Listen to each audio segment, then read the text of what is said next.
नमस्कार दोस्तों, मैं हूं आपका होस्ट और दोस्त और आपका बहुत बहुत स्वागत है वॉइस पाठशाला में। एक ऐसी जगह जहां पर पढ़ाई सिर्फ लर्निंग तक सीमित नहीं है बल्कि आपकी सोच और समझ तक जाएगी। अगर आप भी क्लास 10 सोशल साइंस में मार्क्स लाने से ज़्यादा कंसेप्ट को समझना चाहते हैं तो आप एकदम राइट प्लेस पर हैं, क्योंकि आपको सबको पता है जैसा कि सीबीएसई ने अपना पेपर पैटर्न चेंज कर लिया है। आजकल ज़्यादातर कॉम्पिटेंसी बेस्ड क्वेश्चंस पूछे जा रहे हैं। इसका मतलब ये है कि अगर आपके कंसेप्ट क्लियर नहीं है तो आप आंसर नहीं कर पाएंगे। अगर आपके कंसेप्ट क्लियर है तो आप सारे क्वेश्चंस को अच्छी तरीके से आंसर कर देंगे। इस चैनल पर हम आपको क्लास 10th का कंप्लीट सिलेबस करवाने वाले हैं, तो अभी तक अगर आपने इस चैनल को सब्सक्राइब नहीं किया है तो पहले इस चैनल को सब्सक्राइब कर लीजिए। आपको जितने भी लेक्चर्स हैं उनके पीडीएफ डिस्क्रिप्शन बॉक्स में टेलीग्राम का लिंक दिया हुआ है, वहां से जाकर आपको लेक्चर के पीडीएफ भी मिल सकते हैं। तो चलिए बिना किसी देरी के आज का हमारा सेशन स्टार्ट करते हैं। आज की क्लास के अंदर हम पढ़ने वाले हैं सिविक्स का last chapter, outcomes of democracy. इस चैप्टर के अंदर हम मोटी मोटी 4 चीजें पढ़ने वाले हैं। सबसे पहले चैप्टर का एक इंट्रोडक्शन देखेंगे, फिर हम देखेंगे कि जो पॉलिटिक्स है, मान लो कि इंडिया के अंदर जैसे हमारी जो गवर्नमेंट है वो कैसी गवर्नमेंट है, डेमोक्रेटिक गवर्नमेंट। अब डेमोक्रेटिक गवर्नमेंट से लोगों की कुछ एक्सपेक्टेशंस होती है कि आपने डेमोक्रेसी क्यों चुना, आपकी कुछ एक्सपेक्टेशंस रही होगी। तो आपने डेमोक्रेसी इसलिए चुना क्योंकि आपकी कुछ से कुछ एक्सपेक्टेशंस है। वो जो आपने एक्सपेक्टेशंस रखी डेमोक्रेसी से वो कितनी फुलफिल हुई, तो आपकी एक्सपेक्टेशंस का क्या आउटकम निकल कर आया, तो इस चैप्टर में हम वही पढ़ने वाले हैं, आउटकम्स ऑफ डेमोक्रेसी। तो आप डेमोक्रेसी से पॉलिटिकल एक्सपेक्टेशंस रखते हैं, डेमोक्रेसी से आप इकोनॉमिक एक्सपेक्टेशंस रखते हैं, डेमोक्रेसी से आप जो है सोशल एक्सपेक्टेशंस रखते हैं, और आपके एक्सपेक्टेशंस कितने खरे उतरे वही जो है वो आउटकम्स ऑफ डेमोक्रेसी है। इसको हम जो है अभी डिटेल में पढ़ेंगे। अगर आपको नहीं समझ में आ रहा तो आपको अभी सब आराम से समझ में आएगा। आज की क्लास के अंदर हम चैप्टर का इंट्रोडक्शन करेंगे और ये देखेंगे डेमोक्रेसी के अंदर एक आदमी की कितनी एक्सपेक्टेशंस होती है और क्या क्या एक्सपेक्टेशंस होती है। तो चलिए स्टार्ट करते हैं। सबसे पहले अगर अपन देखें, दुनिया में जितनी भी कंट्रीज हैं वहां पर जो है वो गवर्नमेंट होती है। जितनी भी कंट्रीज है वहां पर गवर्नमेंट है। अब ये गवर्नमेंट क्या होता है? गवर्नमेंट कुछ नहीं है, एक ग्रुप ऑफ पीपल है जो उस कंट्री को रूल कर रहा है। फॉर एग्जाम्पल किसी कंट्री के अंदर राजा रूल कर रहा है तो उस कंट्री की गवर्नमेंट क्या है? वो राजा और राजा के मंत्री। किसी कंट्री में अगर डिक्टेटर रूल कर रहा है तो वहां की गवर्नमेंट क्या है? वो डिक्टेटर और उसके सबॉर्डिनेट्स। किसी कंट्री के अंदर अगर डेमोक्रेटिक गवर्नमेंट है, इसका मतलब कुछ लोग रूल कर रहे हैं लेकिन उन लोगों को किसने चुना है? जनता ने चुना है। तो सबसे पहले हम देखेंगे जितनी भी कंट्रीज हैं वर्ल्ड में, जितने भी कंट्रीज हैं वर्ल्ड में या जितने भी नेशंस हैं, उन सारे नेशंस में गवर्नमेंट दिखेगी। ऐसा एक भी नेशन नहीं होगा जहां पर आपको गवर्नमेंट देखने को नहीं मिलेगी। तो सवाल ये आता है गवर्नमेंट क्या है? तो गवर्नमेंट कुछ नहीं है, group of people who rule the country. जितनी भी कंट्रीज है वहां पर आपको कुछ ना कुछ किसी ना किसी प्रकार की गवर्नमेंट देखने को मिल जाएगी। अच्छा, अब ये जो नेशंस है यहाँ पर 2 तरह की गवर्नमेंट हो सकती है। या तो हो सकती है डेमोक्रेटिक गवर्नमेंट या हो सकती है नॉन डेमोक्रेटिक गवर्नमेंट। ठीक है, नॉन डेमोक्रेटिक गवर्नमेंट में भी अगर मेजर अपन देखें तो एक आ जाएगा आपका मिलिट्री रूल, एक आ जाएगा आपका डिक्टेटर, एक आ जाएगा आपका मोनार्की। तो अभी तक मैंने बोला जितनी भी कंट्रीज हैं वहां पर कोई ना कोई गवर्नमेंट है। अब गवर्नमेंट क्या होती है? एक ग्रुप ऑफ पीपल है जो उस कंट्री को रूल करते हैं। सब कंट्री के अंदर गवर्नमेंट है लेकिन गवर्नमेंट अलग अलग तरीके की है। कैसी गवर्नमेंट है? किसी कंट्री के अंदर डेमोक्रेटिक गवर्नमेंट है तो किसी कंट्री में नॉन डेमोक्रेटिक गवर्नमेंट है। तो अब सवाल ये आता है डेमोक्रेटिक गवर्नमेंट क्या होती है? डेमोक्रेटिक गवर्नमेंट क्या होती है? नॉन डेमोक्रेटिक गवर्नमेंट क्या होती है? हालांकि ये आपके एनसीईआरटी में नहीं है नॉन डेमोक्रेटिक, लेकिन अगर आप डेमोक्रेटिक समझ जाएंगे तो नॉन डेमोक्रेटिक भी समझ जाएंगे। डेमोक्रेटिक गवर्नमेंट क्या होती है? डेमोक्रेटिक गवर्नमेंट होती है a group of people who rule the country which are elected by people। तो गवर्नमेंट क्या होता है? Rule of group of people who rule the country. Democratic क्या होता है? ऐसे लोग जिनको लोगों ने चुना है। तो आपने जैसे मान लो किसी को वोट करके एमएलए बनाया, किसी को वोट करके एमपी बनाया, तो वो क्या है, रूलर्स है, और उनको चुना किसने है, आपने चुना है। तो अगर रूलर्स इलेक्शन के थ्रू इलेक्ट होके जा रहे हैं तो वो तो डेमोक्रेटिक है। अगर रूलर्स जो है, जो रूल कर रहे हैं कंट्री को, वो विदाउट इलेक्शन गए हैं तो वो नॉन डेमोक्रेटिक है। तो सबसे पहले यही आता है डेमोक्रेसी का क्या मतलब है। It is a form of government. Democracy क्या है, form of government. Non democratic क्या है, ये भी एक फॉर्म ऑफ गवर्नमेंट है। कैसी फॉर्म ऑफ गवर्नमेंट है, where citizens have power to elect their leaders and government. Democratic government क्या है, एक फॉर्म ऑफ गवर्नमेंट है जहां पर सिटीजंस के पास में पावर है, वो अपने लीडर्स और गवर्नमेंट को चुन सके। और इसी के साथ साथ सिटीजन जो है वो डिसीजन मेकिंग में भी पार्टिसिपेट करते हैं इनडायरेक्टली। फॉर एग्जांपल सरकार कोई लॉ बनाती है, तो जब लॉ बनाया सरकार ने, तो आप वहां पर जाकर ये तो नहीं बोला कि ये लॉ बनना चाहिए या नहीं बनना चाहिए, आपने तो नहीं बोला, लेकिन आपने इनडायरेक्टली उसके अंदर यस और नो बोलिए। कैसे बोलिए, फॉर एग्जांपल आप जिस एरिया में, वहां पर अगर आप किसी एमएलए एमपी को चुनते हो, तो वो एमएलए और एमपी आपके बिहाफ पे डिसीजन ले रहे हैं। तो आप डिसीजन मेकिंग में पार्टिसिपेट कर रहे हो, लेकिन कैसे कर रहे हो, इनडायरेक्टली पार्टिसिपेट कर रहे हो। आई होप यहां तक आपको क्लियर हो गया होगा। अभी तक अपन ने क्या पढ़ा, जितने भी नेशंस हैं वहां पर कोई ना कोई गवर्नमेंट है। गवर्नमेंट क्या होती है, group of people who rule the country. अब ये गवर्नमेंट दो तरह की हो सकती है, एक हो सकती है डेमोक्रेटिक, दूसरी हो सकती है नॉन डेमोक्रेटिक। डेमोक्रेटिक गवर्नमेंट क्या होती है, a group of people who rule the country who are elected by people. या फिर डेमोक्रेटिक गवर्नमेंट का, it is a form of government where citizens have power to elect the leaders and government and citizens participate indirectly in decision making. Non democratic में इसका उल्टा हो जाएगा। ठीक है, अब ये जो मैंने बोला कि दो तरह की गवर्नमेंट है, एक है डेमोक्रेटिक, दूसरी है नॉन डेमोक्रेटिक। अब सवाल ये आ रहा है कि डेमोक्रेटिक गवर्नमेंट नॉन डेमोक्रेटिक से बेटर क्यों है। Democracy is better than other form of government. Other form of government में किसकी बात कर रहे हैं, नॉन डेमोक्रेटिक। और नॉन डेमोक्रेटिक में भी बहुत सारी है, अपन ने सिर्फ तीन देखी है, मिलिट्री रूल, डिक्टेटर और मोनार्की। मोनार्की मतलब राजा का रूल, मिलिट्री रूल मतलब आर्मी का रूल, डिक्टेटर मतलब एक आदमी का रूल जो कि इलेक्शन से नहीं बना है। अब मैं बोल रहा हूँ डेमोक्रेसी जो है बाकी फॉर्म ऑफ गवर्नमेंट से बढ़िया है। क्यों बढ़िया है, क्योंकि democracy equality promote equality among citizens. Democracy के अंदर सभी लोग जो है वो बराबर है, यहाँ पर कोई बड़ा नहीं है, यहाँ पर कोई छोटा नहीं है, सभी लोग इक्वल स्टेटस पर है।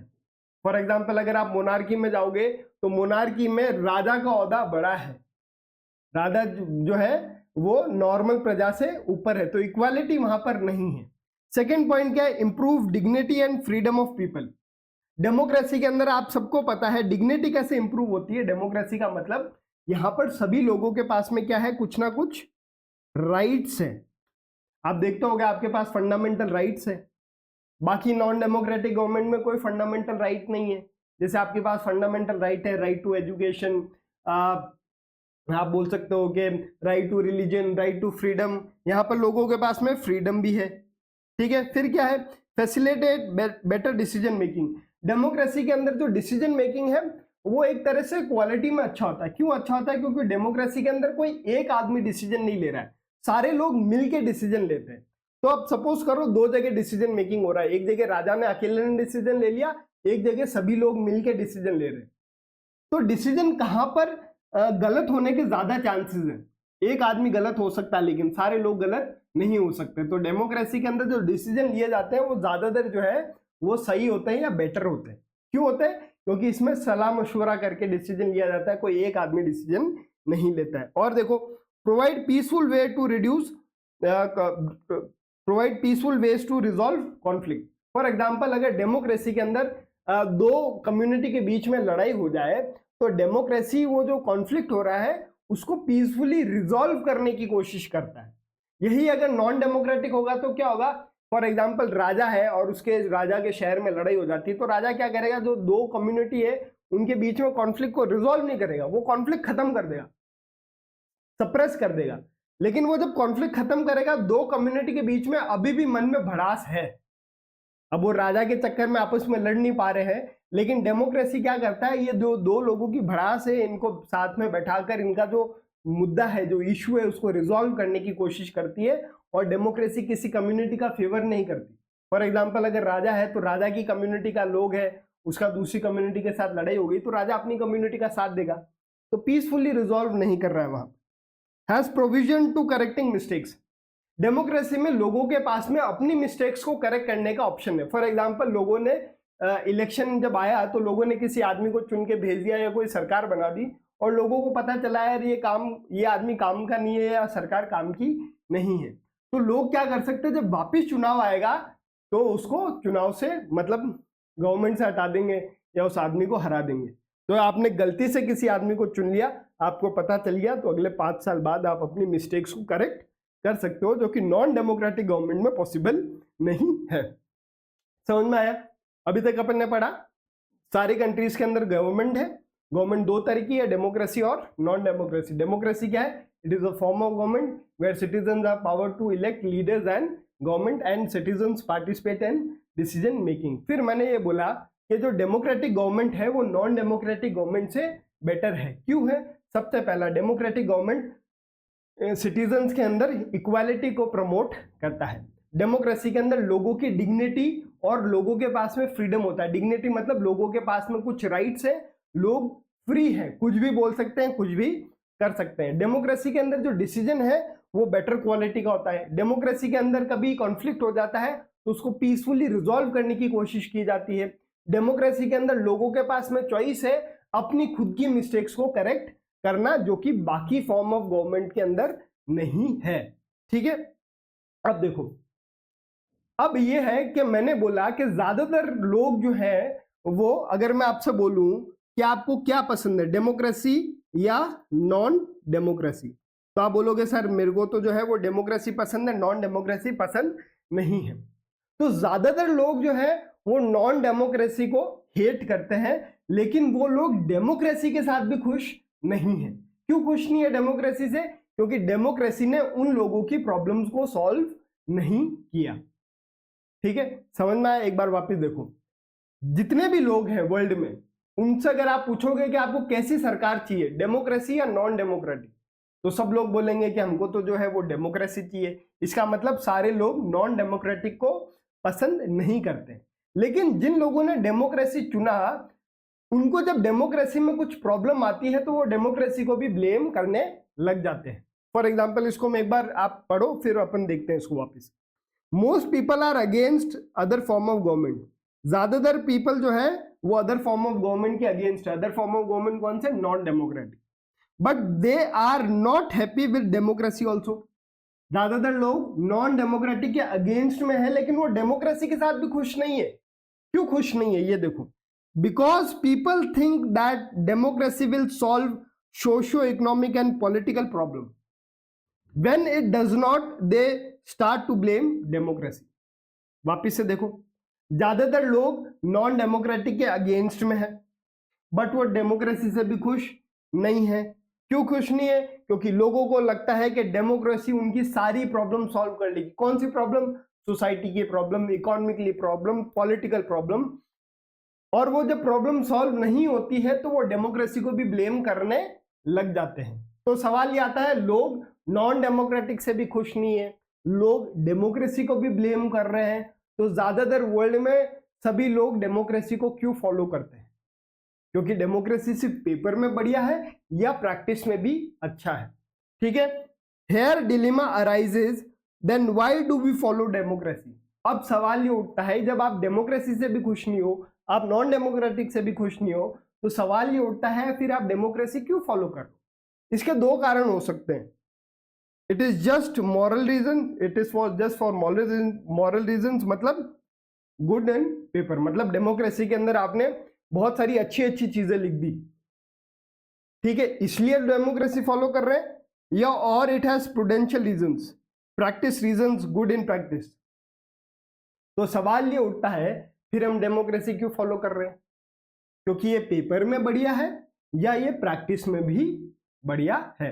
ये सवाल हम जो है आने वाले पूरे चैप्टर में पढ़ेंगे कि हम डेमोक्रेसी क्यों फॉलो करते हैं, सिर्फ पेपर में बढ़िया है या प्रैक्टिस में भी बढ़िया है। मैं अभी आपको बता दूं, डेमोक्रेसी पेपर में तो सबसे बढ़िया है ही है, प्रैक्टिस में भी बाकी फॉर्म ऑफ गवर्नमेंट से कहीं ना कहीं अच्छी काम करती है, इसलिए ज्यादातर लोग डेमोक्रेसी फॉलो करते हैं। अब वापस उस सवाल पे आ जाते हैं। कौन सा सवाल?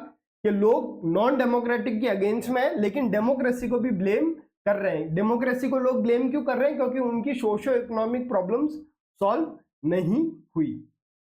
अब लोगों की सोशो इकोनॉमिक प्रॉब्लम सॉल्व नहीं हुई इसलिए वो डेमोक्रेसी को ब्लेम कर रहे हैं, लेकिन लोगों को यहां पर ये समझने की जरूरत है कि डेमोक्रेसी जस्ट एक फॉर्म ऑफ गवर्नमेंट है जो कि आपको अपनी प्रॉब्लम सॉल्व करने का एक पाथ प्रोवाइड करता है। अब आपको प्रॉब्लम तो खुद ही सॉल्व करनी पड़ेगी। फॉर एग्जाम्पल, डेमोक्रेसी ने ये तो बोल दिया कि सोसाइटी के अंदर इक्वालिटी होगी। ऑन पेपर डेमोक्रेसी ने बोल दिया सोसाइटी में क्या होगी? इक्वालिटी होगी। कोई भी जो है अमीर नहीं होगा, कोई भी गरीब नहीं होगा। या जो है आप ये बोल दो कि डेमोक्रेसी ने ऑन पेपर बोल दिया कि गरीबी कम होनी चाहिए, ऑन पेपर बढ़िया बोल दिया, लेकिन वास्तविकता में गरीबी कम नहीं हो रही है। तो अगर गरीबी कम नहीं हो रही है तो आप डेमोक्रेसी को ब्लेम थोड़ी करोगे। डेमोक्रेसी ने गरीबी कम होने के लिए आपको रास्ता बना के दिया हुआ है। अब गरीबी कम तो आपको ही करनी पड़ेगी। या बोल दो कि सोसाइटी के अंदर डेमोक्रेसी ने बोला कि सोसाइटी में इक्वालिटी होनी चाहिए, पेपर में लिख दिया, लेकिन सोसाइटी में इक्वालिटी नहीं है, कोई आदमी बड़ा है कोई आदमी छोटा है। लेकिन डेमोक्रेसी क्या बोल रहा है? सोसाइटी में इक्वालिटी होनी चाहिए। लेकिन अब ये इक्वालिटी नहीं है, सोसाइटी में कोई बड़ा है कोई छोटा है, तो ये आपका लुकआउट है कि आप इस ये जो फासला है बड़े और छोटे का, इसको कम कैसे करो, क्योंकि डेमोक्रेसी तो बोल रही है ये क्या होना चाहिए? कम होना चाहिए। देखो एक बार, there is need to realise that democracy is just a form of government which provide conditions to achieve something. क्या condition? We have to take advantages of such condition. Democracy आपको conditions provide करता है ताकि आप अपनी problem solve कर सको, लेकिन ये कंडीशन जो डेमोक्रेसी ने आपको दी है इसका एडवांटेज तो आपको ही लेना पड़ेगा। अगर आप नहीं लोगे तो आपकी प्रॉब्लम्स भी बनी रहेगी। फॉर एग्जाम्पल, करप्शन नहीं होना चाहिए, पेपर पे लिख दिया करप्शन नहीं होना चाहिए, लेकिन आप ही जाके करप्शन कर रहे हो, तो इसमें आप डेमोक्रेसी को क्यों ब्लेम करोगे? डेमोक्रेसी ने तो बोल दिया करप्शन नहीं होना चाहिए, और डेमोक्रेसी ने मैकेनिज्म भी बना रखा है कि करप्शन नहीं होना चाहिए, क्योंकि आदमी कोई भी रिश्वत लेता हुआ पकड़ा गया है तो उसको जेल हो जाएगी। लेकिन आप ही फिर जो है वो रिश्वत ले रहे हो या रिश्वत दे रहे हो, फिर अगर आपको उससे कोई प्रॉब्लम हो रही है तो आप डेमोक्रेसी को क्यों ब्लेम कर रहे हो? आप खुद को ब्लेम कीजिए। समझ में आया? यहां तक अभी तक इस स्लाइड पे हमने क्या पढ़ा? लोग नॉन डेमोक्रेटिक के अगेंस्ट में हैं और लोग डेमोक्रेसी को भी ब्लेम कर रहे हैं। क्यों ब्लेम कर रहे हैं? क्योंकि लोगों की जितनी भी प्रॉब्लम्स है वो डेमोक्रेसी के अंदर फुलफिल नहीं हो रही है। तो फिर सवाल ये आता है कि फिर लोग डेमोक्रेसी क्यों फॉलो करते हैं? ये पेपर में बढ़िया है या प्रैक्टिस में बढ़िया है? ये वाला क्वेश्चन तो हम पूरे चैप्टर में पढ़ाएंगे, लेकिन मैं आपको बता दूं डेमोक्रेसी पेपर में भी बढ़िया है, प्रैक्टिस में भी बढ़िया है। अब आते हैं पहले वाले सवाल पे। लोगों की प्रॉब्लम्स हैं जो कि डेमोक्रेसी सॉल्व नहीं कर रहा है, तो लोग डेमोक्रेसी को ब्लेम कर रहे हैं, जबकि लोगों को यह समझना चाहिए डेमोक्रेसी एक फॉर्म ऑफ गवर्नमेंट है जो आपकी प्रॉब्लम्स को सॉल्व करने की कंडीशंस देती है। अब ये कंडीशन का फायदा आप ही को उठाना पड़ेगा आपकी प्रॉब्लम सॉल्व करने के लिए, इसमें आप डेमोक्रेसी को ब्लेम नहीं कर सकते। ठीक है, अब आगे देखो।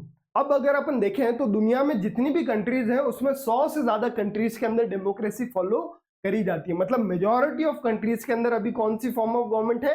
डेमोक्रेटिक फॉर्म ऑफ गवर्नमेंट है, जहां पर वहां के जो लीडर्स हैं उनको इलेक्शन के थ्रू चुना जाता है। जितनी भी वर्ल्ड में डेमोक्रेसी कंट्रीज हैं उनमें आपको कुछ चीजें कॉमन मिल जाएगी। जैसे क्या कॉमन मिल जाएगी? कि हर एक डेमोक्रेसी के अंदर उसका खुद का एक कॉन्स्टिट्यूशन है, हर एक डेमोक्रेसी के अंदर वहां पे पॉलिटिकल पार्टीज हैं, हर एक डेमोक्रेसी के अंदर वहां पे इलेक्शंस होते हैं, हर एक डेमोक्रेसी में वहां पे सिटीजन्स के पास में कुछ राइट्स हैं। ठीक है, देखो एक बार, in world there are more than 100 countries that follow democracy and they are common in terms of. World में 100 से ज्यादा कंट्रीज डेमोक्रेसी फॉलो कर रही है और उनमें कुछ चीजें कॉमन है। क्या क्या कॉमन है?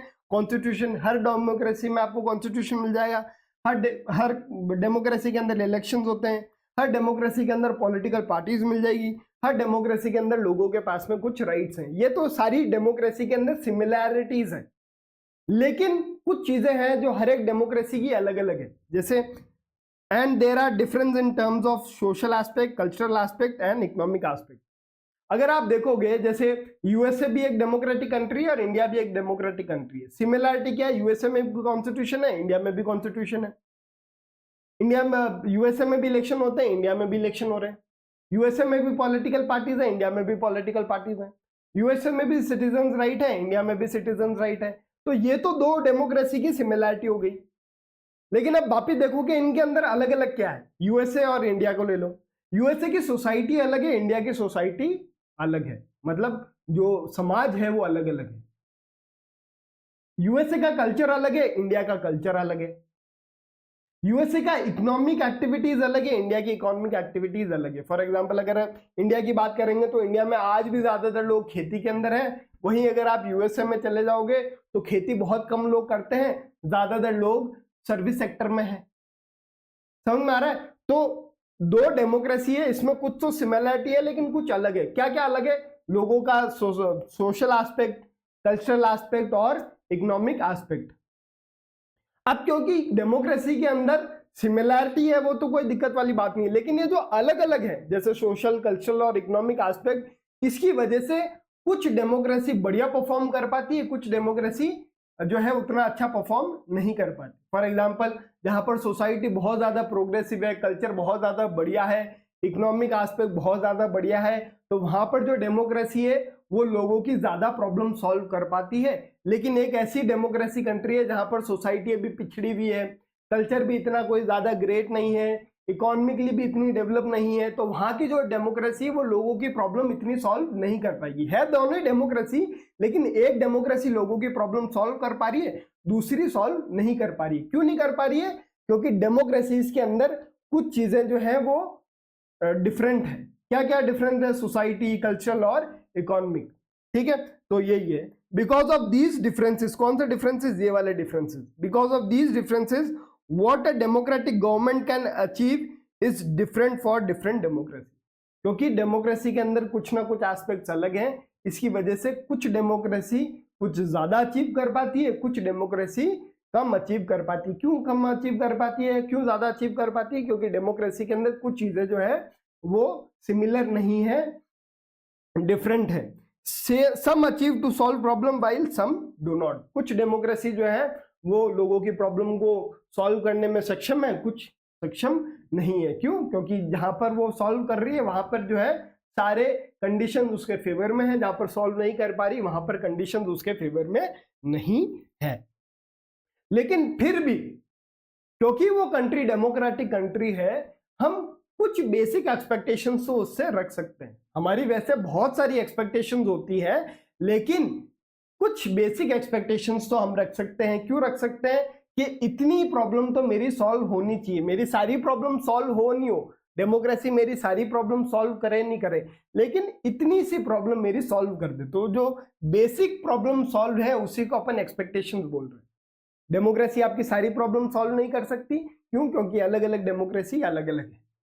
लेकिन क्योंकि हर एक कंट्री डेमोक्रेसी है, जो कंट्री डेमोक्रेसी है उसको कुछ बेसिक प्रॉब्लम तो लोगों की सॉल्व करनी पड़ेगी। वहां पर वो ये नहीं बोल सकता कि वहां की सोसाइटी अलग है, यहाँ की सोसाइटी अलग है, वहां की इकोनॉमिक अलग है, यहाँ की इकोनॉमी अलग है।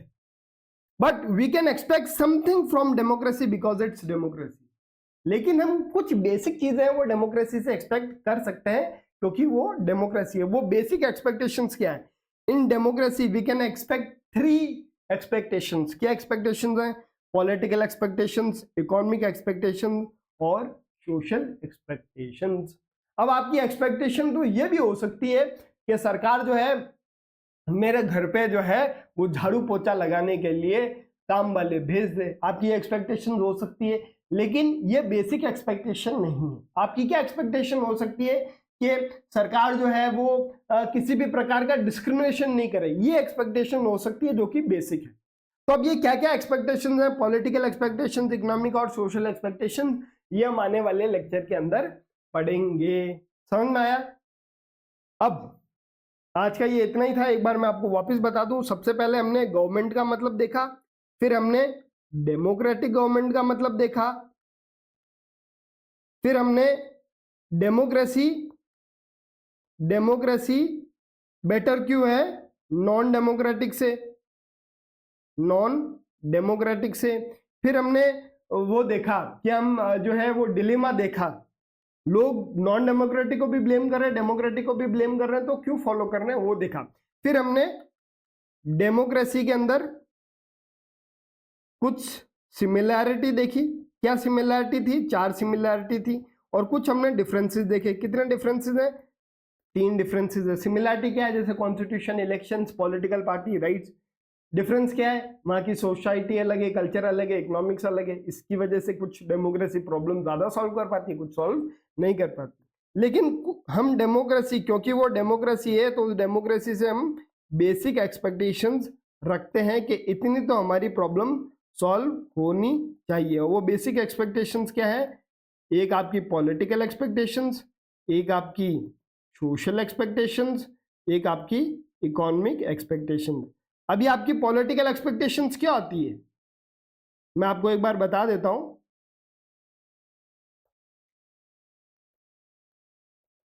जैसे पॉलिटिकल एक्सपेक्टेशन मतलब, क्योंकि वो कंट्री डेमोक्रेसी है, तो आपकी एक पॉलिटिकल एक्सपेक्टेशन हो सकती है कि सरकार जो है वो रिस्पॉन्सिव हो, मेरी अगर नीड है तो सरकार उसके अकॉर्डिंग काम करे। ये आपकी एक्सपेक्टेशन मोनार्की में नहीं हो सकती कि राजा को जाके ये नहीं बोल सकते कि मेरी ये नीड है, ठीक है। फॉर एग्जाम्पल, जनता को लग रहा है कि जो है एक नया लॉ आना चाहिए जिसके अंदर बोले कि फार्मर्स को जो है एमएसपी मिलनी चाहिए, ये जनता की नीड है। अब डेमोक्रेसी के अंदर क्योंकि ये लोगों की नीड है, तो लोगों का ये एक्सपेक्टेशन बनता है कि सरकार इसके लिए एक लॉ बनाए कि एमएसपी को जो है वो लीगल गारंटी दे दी जाए। लेकिन ये एक्सपेक्टेशन आपकी मोनार्की में नहीं हो सकती। सोशल एक्सपेक्टेशन क्या हो सकता है कि सोसाइटी में किसी भी प्रकार का डिस्क्रिमिनेशन नहीं हो, किसी के साथ भी भेदभाव नहीं हो। इकोनॉमिक एक्सपेक्टेशंस क्या हो सकता है कि सरकार पॉवर्टी रेट को कम करे, या सरकार रिच और पुअर का जो गैप है उसको कम करे। ये एक्सपेक्टेशंस हो सकती है, और सरकार इसको कितना फुलफिल करती है वो एक आउटकम निकल कर आ जाएगा, ठीक है।